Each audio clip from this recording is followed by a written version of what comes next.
नमस्कार। बीए तृतीय वर्ष के सभी विद्यार्थियों का हिंदी साहित्य क्लास में स्वागत है। आज हम हिंदी साहित्य इतिहास की जो आधुनिक काल है, आपके प्रथम प्रश्न पत्र के आधुनिक काल के बारे में, जैसा कि अपन ने पिछले वाले वीडियो में देखा था, उसके आगे आज हम प्रारंभ करेंगे और आज हम भारतेंदु युग के बारे में जानेंगे। आपको पिछले वाले वीडियो में बताया गया हिंदी गद्य खड़ी बोली। मैंने आपको पिछले वाले वीडियो में बताया था हिंदी गद्य खड़ी बोली के प्रथम कवि के रूप में अकबर के दरबारी कवि गंग का नाम अपन ने जाना था।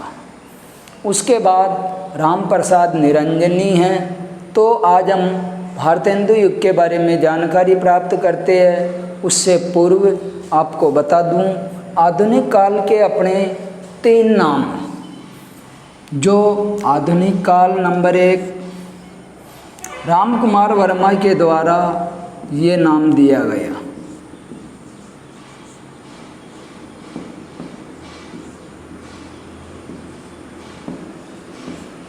आधुनिक काल को ही अपन गद्य काल कह सकते हैं। गद्य काल नाम शुक्ल यानी रामचंद्र शुक्ल के द्वारा गद्य काल नाम दिया गया। जबकि वर्तमान काल मिस्र बंधुओं के बारे में मैंने आपको पूर्व में भी बताया था। ये 3 भाई थे, तीनों का अपने साहित्य में विशेष योगदान है। और मिस्र बंधु 3 भाई श्याम बिहारी,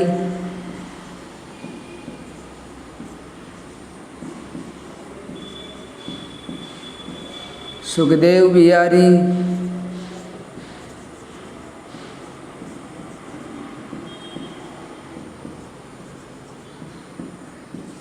और गणेश बिहारी।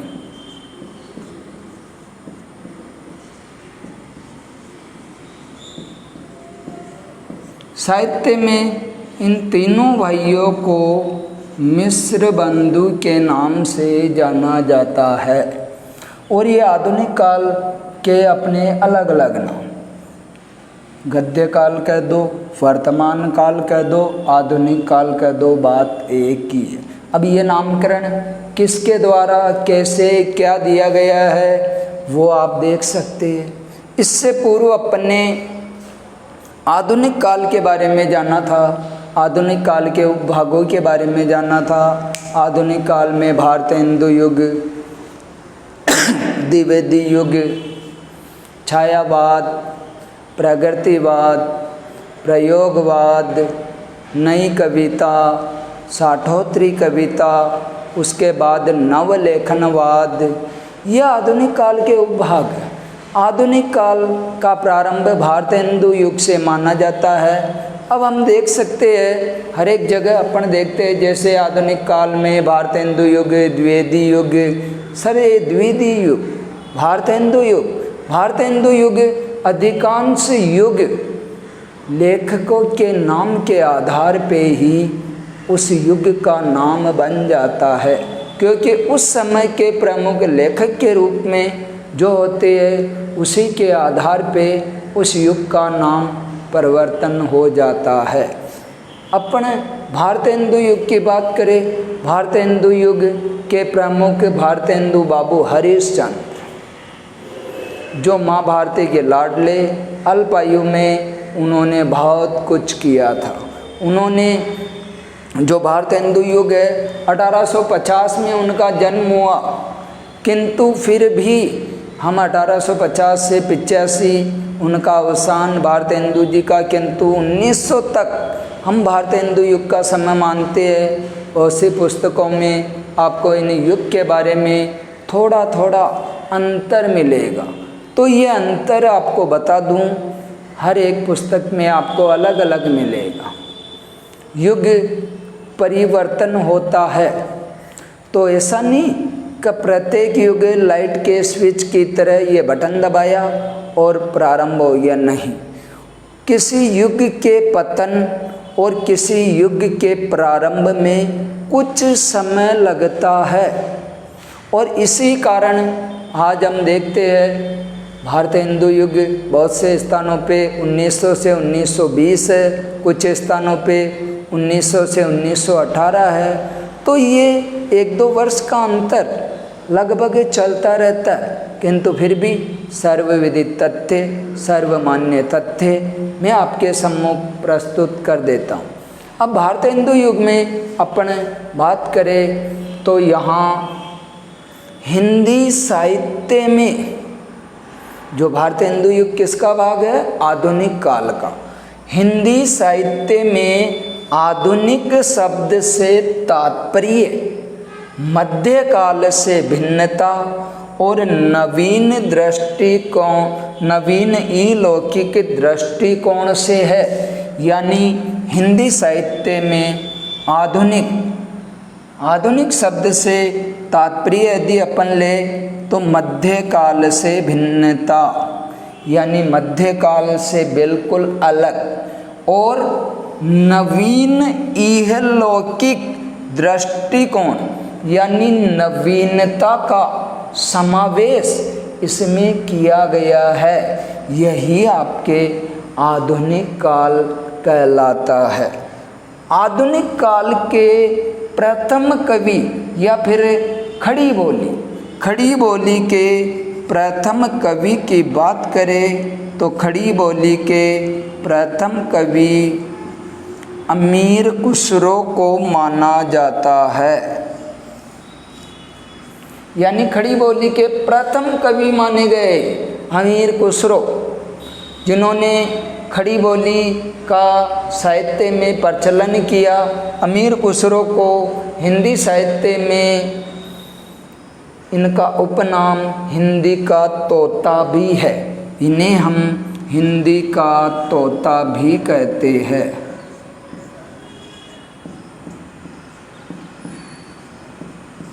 हिंदी का तोता अमीर खुसरो को कहते। खड़ी बोली यानी गद्य के प्रथम प्रौढ़ गद्य लेखक, यानी जो सर्वविदित मत के अनुसार, यानी जिनकी भाषा परिष्कृत परिमार्जित है, वो अगर लेखक की बात करें तो उस लेखक का नाम है राम प्रसाद निरंजनी। यानी खड़ी बोली के प्रथम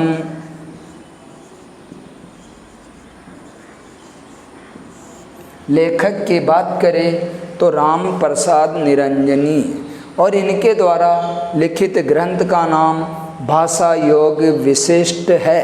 ये 1741 ईस्वी में लिखा गया ग्रंथ है। ये ग्रंथ कब लिखा था भाई?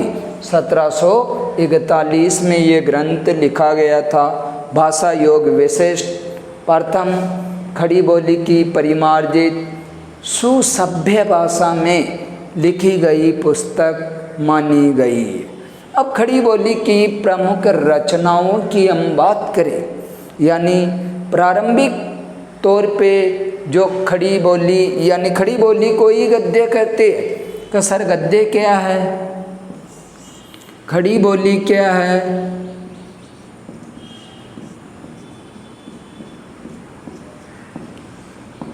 यानी गद्य खड़ी बोली वर्तमान में जो हम हिंदी पढ़ते हैं वो हिंदी ही खड़ी बोली या गद्य कहलाती है।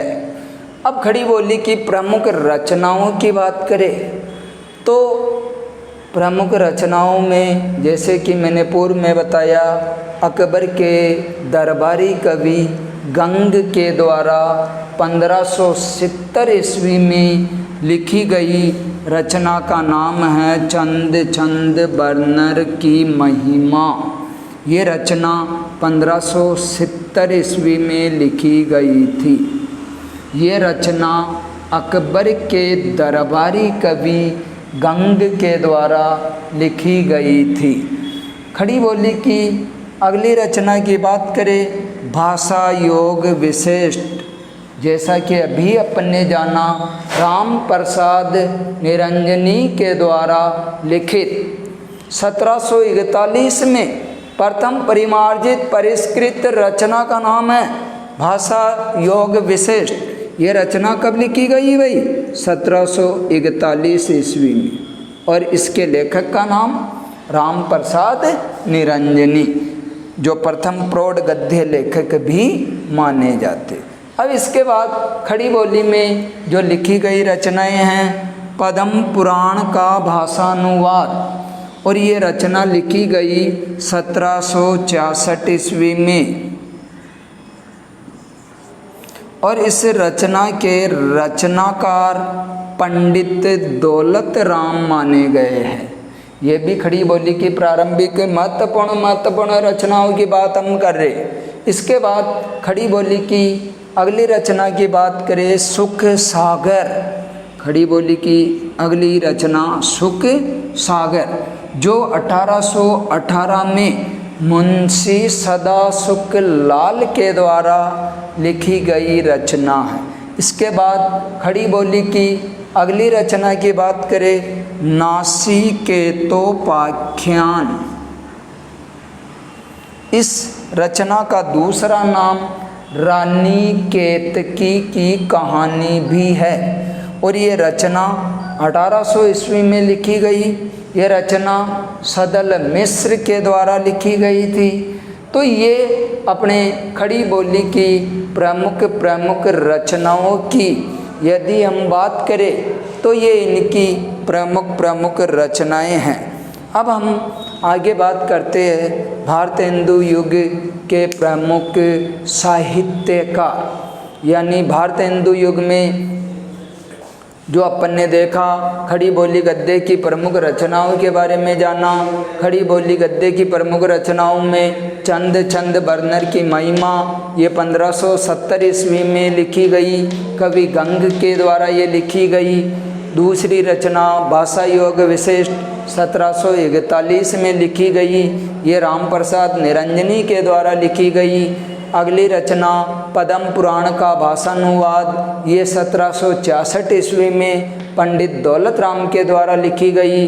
अगली खड़ी बोली की रचना सुख सागर, मुंशी सदासुख लाल के द्वारा ये रचना लिखी गई। अगली रचना नासिकेतोपाख्यान, इसका दूसरा नाम भी मैंने आपको बताया।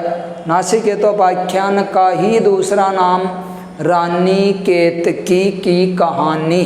यदि आपको ये 1800 में सदल मिश्र, अब रानी केतकी की कहानी, इसमें और इसमें ये इंशाअल्लाह और सदल मिश्र दोनों ने मिलके ये रचना लिखी गई, जो अपन ने यहाँ नोट कर दिया, रानी केतकी की कहानी इंशाअल्लाह खां। अब इसके बाद अपन आगे बात करते हैं भारतेंदु युग में ही प्रमुख साहित्यकार की बात।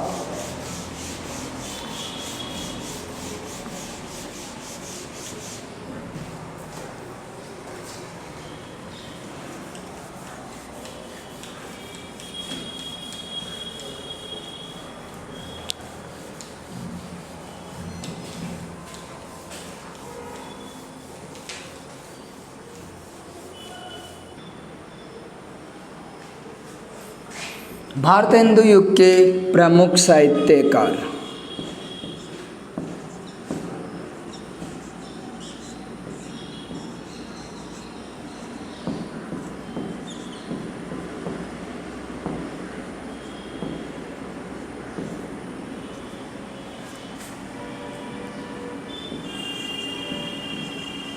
कवि कह दो या साहित्यकार कह दो, बात एक ही है।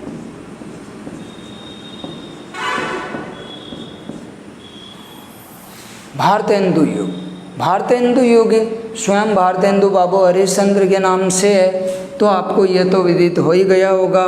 भारतेंदु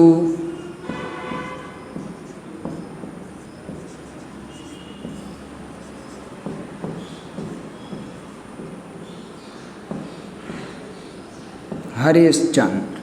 भारतेंदु युग के प्रमुख साहित्यकार या कवि की बात करें तो इन प्रमुख साहित्यकार और कवियों में जो प्रमुख रूप से पहला नाम आता है वो है अपने भारतेंदु बाबू हरिश्चंद्र। भारतेंदु बाबू हरिश्चंद्र जो जिनके नाम से ही ये आधुनिक काल भारतेंदु युग प्रारंभ होता है और ये आधुनिक काल के भारतेंदु युग के प्रवर्तक भी माने जाते हैं। खड़ी बोली के प्रथम जो कवि के रूप में उसको आगे बढ़ाने के लिए जो इनके द्वारा कार्य किया गया उनमें भारतेंदु बाबू हरिश्चंद्र का ही प्रमुख नाम आता है। भारतेंदु बाबू हरिश्चंद्र की जीवनावधि की बात करें तो 1850 में इनका जन्म, जबकि 1885 में इनका अवसान माना गया है। अवसान मतलब मृत्यु। इतने कम समय में भारतेंदु बाबू हरिश्चंद्र ने हिंदी गद्य विकास के लिए बहुत महत्वपूर्ण कार्य इन्होंने किया था। ये भारतेंदु बाबू हरिश्चंद्र वास्तव में माँ भारती के लाडले थे। अल्पायु में इन्होंने बहुत कुछ कार्य किया। इनके द्वारा रचित जो नाटक थे 17 नाटक इनके द्वारा लिखे गए थे। इन 17 नाटकों में मौलिक और अनुदित दोनों प्रकार के नाटक थे। अनुदित का मतलब अन्य भाषाओं से हिंदी में जो नाटक लिखे गए थे वो अनुदित और मौलिक। भारतेंदु बाबू हरिश्चंद्र प्रमुख गद्यकार के रूप में जाने जाते हैं।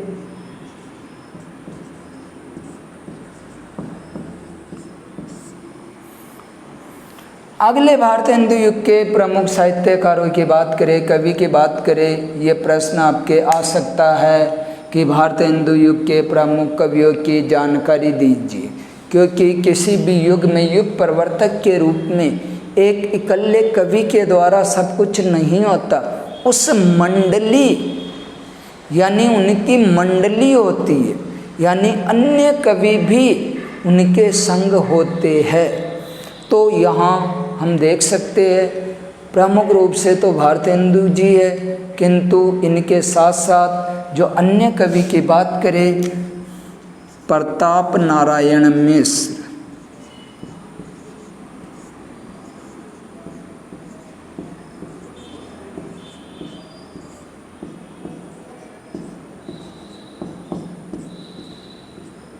भारतेंदु युग के कवियों की बात कर रहे हैं हम, और भारतेंदु युग के कवियों में प्रताप नारायण मिश्र। प्रताप नारायण मिश्र जी बड़े व्यंग्य लेखक थे। इन्होंने भी भारतेंदु हरिश्चंद्र का साथ दिया और बहुत सी रचनाएं लिखी। अगले कवि की बात करें बद्री नारायण चौधरी।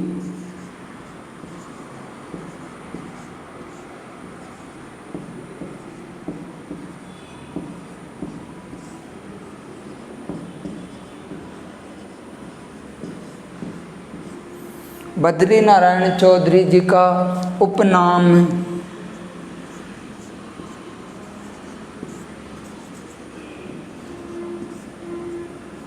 प्रेम घन, जबकि भारतेंदु जी उर्दू में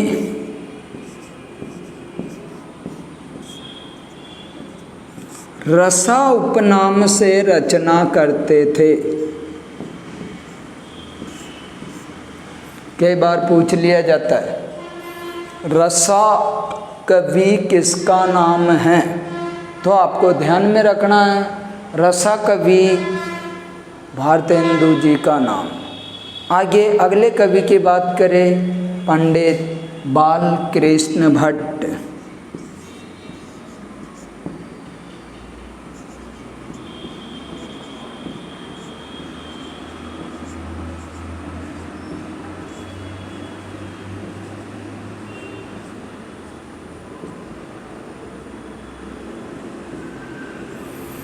यानी पंडित बालकृष्ण भट्ट ये भी भारतेंदु काल के कवि के रूप में जाने जाते। अगले कवि ठाकुर जगमोहन सिंह।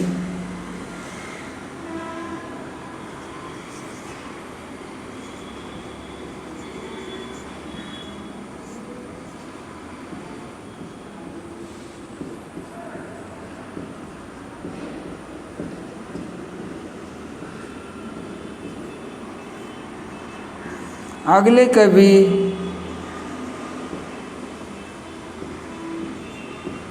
राधाचरण गोस्वामी। अगले कवि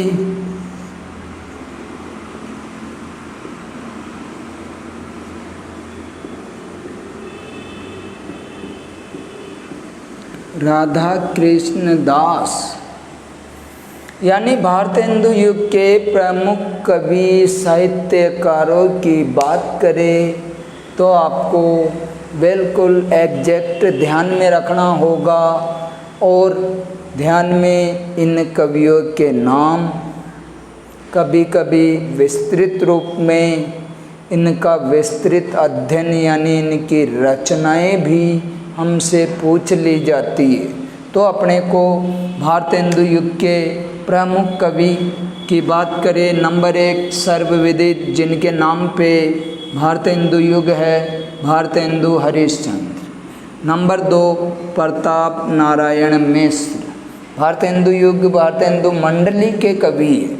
नंबर 3 बद्री नारायण चौधरी जिनका उपनाम प्रेम घन भी है। अगले कवि पंडित बाल कृष्ण भट्ट। अगले कवि ठाकुर जगमोहन सिंह। अगले कवि राधाचरण गोस्वामी और अगले कवि राधा कृष्ण दास। ये भारतेंदु युग के प्रमुख कवियों के रूप में जाने जाते। अब आगे अपन बात करते हैं भारतेंदु युग की प्रमुख विशेषताएं। प्रवृत्ति, आपने इससे पूर्व ऋतुकाल में भी पढ़ा होगा। ऋतुकाल की प्रवृत्तियाँ, आदिकाल की प्रवृत्तियाँ, भक्ति काल की प्रवृत्तियाँ, यानी प्रवृत्तियाँ कहो या विशेषता कहो, बात एक ही है। भारतेंदु युग आधुनिक काल का प्रवेश द्वार भी माना जाता है, क्योंकि जो हम भारतेंदु युग पढ़ रहे हैं, भारतेंदु युग को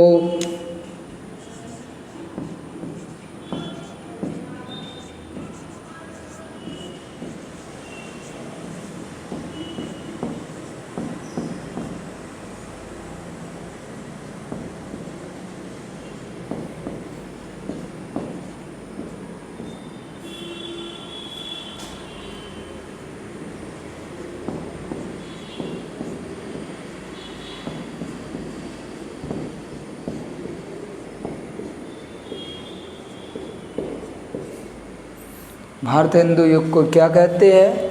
आधुनिक काल का प्रवेश द्वार।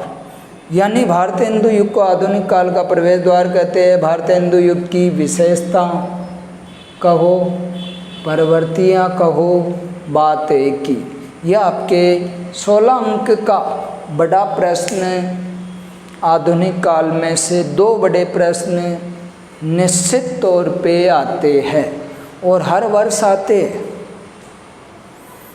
भारतेंदु युग की प्रवृत्तियाँ विशेषताओं की बात करें, भारतेंदु युग की प्रमुख विशेषताओं में नंबर 1 विशेषता यदि हम देखें तो नंबर 1 विशेषता राष्ट्रीयता की भावना। भारतेंदु युग की विशेषताओं में नंबर 1 कौन सी विशेषता है भाई? राष्ट्रीयता की भावना। देखिए नंबर 1,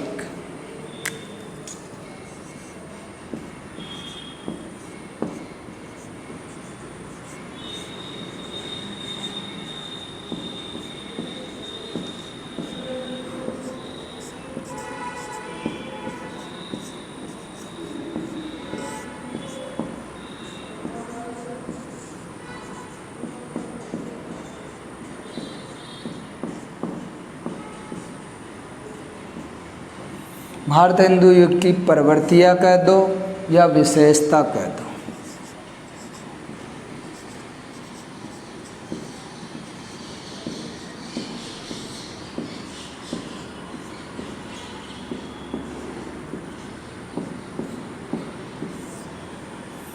राष्ट्रीयता की भावना, देश प्रेम की भावना, यानी भारत हिंदू युग की प्रमुख विशेषताओं की बात करें तो राष्ट्रीयता की भावना, यानी इस समय राष्ट्र जागरण, देश प्रेम, एकता का जो पाठ पढ़ाने का कार्य भारत हिंदू बाबू हरिश्चंद्र के द्वारा किया गया था, और वो राष्ट्रीयता का प्रमुख कार्य भारत हिंदू बाबू हरिश्चंद्र के द्वारा ही किया गया। क्योंकि इससे पहले रीतिकाल जो 200 वर्षों का समय था, मुगल काल का अवसान था, यानी मुगल काल लगभग पतन की ओर आ गया था। रीतिकाल श्रृंगार काल कह सकते हम, विलासिता का काल कह सकते हम, मदिरा, भोग, विलास आदि का काल हम कह सकते हैं। और रीतिकाल को हम हिंदी साहित्य इतिहास का पतन काल भी कह सकते, क्योंकि रीतिकाल में कवियों के द्वारा जो रचनाएं लिखी गई थी, राजाश्रिता में लिखी गई रचनाएं थी, रीतिकाल के कवि अपने सामंतों के अधीन रह के उनके भोग, विलास, आनंद आदि के लिए वो रचनाएं करते थे। वो सुंदरता, नारी भोग आदि की ही बातें करते थे। उनका मुख्य लक्ष्य अपने आश्रयदाताओं को प्रसन्न रखना था। तो रीतिकाल भोग विलास का काल था। इस काल से लोगों को बदल के लोगों में एक नई ऊर्जा संचालित करने के लिए भारत हिंदू जी ने जो कदम उठाया, राष्ट्रीयता, देशभक्ति, देश प्रेम का जज्बा लोगों में उत्पन्न करने का कार्य इन्होंने किया। राष्ट्रीयता में जो भारतीय व्यक्ति थे वो लगभग अधीनता सभी के मन में घर कर चुकी थी।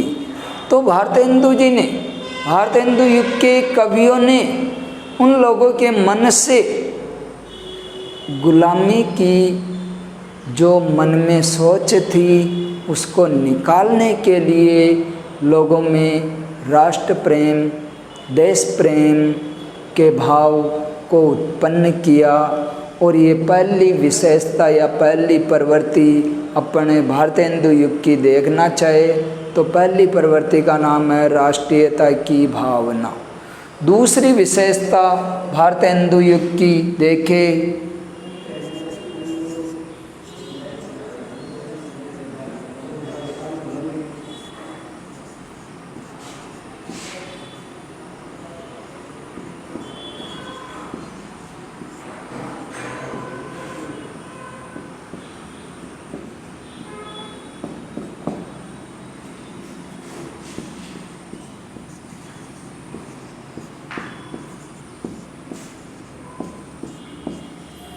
समाज में फैली बुराइयों को दूर किया।